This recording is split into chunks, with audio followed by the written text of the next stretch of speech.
Hey guys, so here's part 2 of the 2.4 day 2 notes. We are now going to solve the polynomials by factoring. So let's look at example 1a. We have 3x to the 5th plus 15x equals 18x cubed.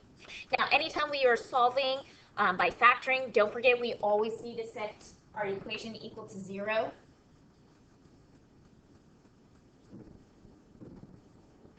Okay. So we look here, basically we want to make sure that our highest exponent, that coefficient is positive. So we look here, our highest exponent is 5, so that's going to be our degree, that's going to be our leading coefficient here. So that means 3 is positive, we're good to go. So we are actually going to move the 18x cubed over, so we're going to subtract that from both sides. And be careful with your combining like terms. Notice there is no like term to combine this with. So we're going to have 3x to the 5th. Minus 18x cubed plus 15x.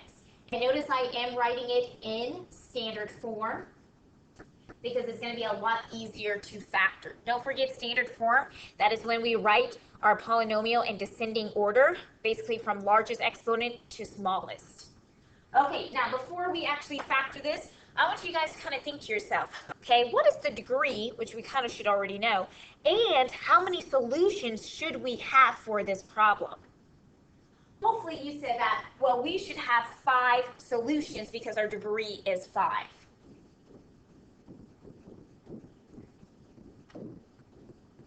So don't forget, whatever your degree is, that's how many solutions, roots, zeros, x-intercepts that you're going to have. And that also includes repeated zeros. Okay, now let's go ahead and we're going to solve by factoring. So remember, when we're factoring polynomials, the first thing you need to ask yourself is, do these terms have anything in common we can take out? Well, they all have a 3 and an x we can take out. So now I'm going to rewrite this. So I am left with x to the 4th minus 6x squared and then plus 5. So now I still need to factor a little bit more because notice I have x to the 4th. It's not linear. We still got an exponent, so I got to factor more. So I'm going to create 2 sets of parentheses. You kind of treat this as if it was an x squared. So what we're going to do, notice our a value on that x to the 4th is 1. It makes this so much easier. But I do have to have x squared and x squared. So remember, I multiply that. That gives me x to the 4th. Now I want to know what numbers multiply to 5. Well, the only numbers are 1 and 5, so I got to use that. Okay?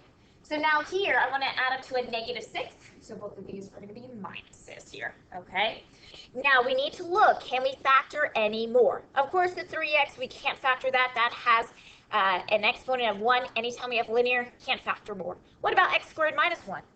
Yes, that is a difference of squares. So I can actually factor just a tiny bit more. So I have x and x.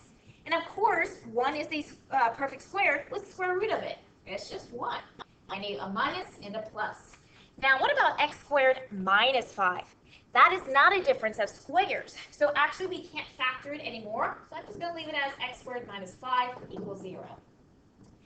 Now, I'm going to set everything equal to 0. Now, notice with the 3x, right? Usually when we have a number, we just kind of, and we're solving, we just divide everything by that. But in this case, this 3 has a variable attached to it. So we actually do have to set it equal to 0 because it is going to give us one of our solutions. So when we do polynomials, you got to be careful. Sometimes you are just going to take a number out, and that's not going to be set equal to 0 because it means nothing. But if that number has a variable attached to it, then you have to set it equal to 0. Okay, so let's go ahead. We're going to do this problem. So I do 3x here. Set that equal to 0. I'm going to move this over a little bit. Let's see. Okay, so I have 3x equals to 0. Then I'm going to have x minus 1 equal to 0, x plus 1 equal to 0, and then x squared minus 5 equal to 0. Okay, on the first one, I'm going to go ahead and divide both sides by 3. There we go. So I get x equals 0. The next one, I just move the 1 over, so I get x equals 1. I get x equals negative 1.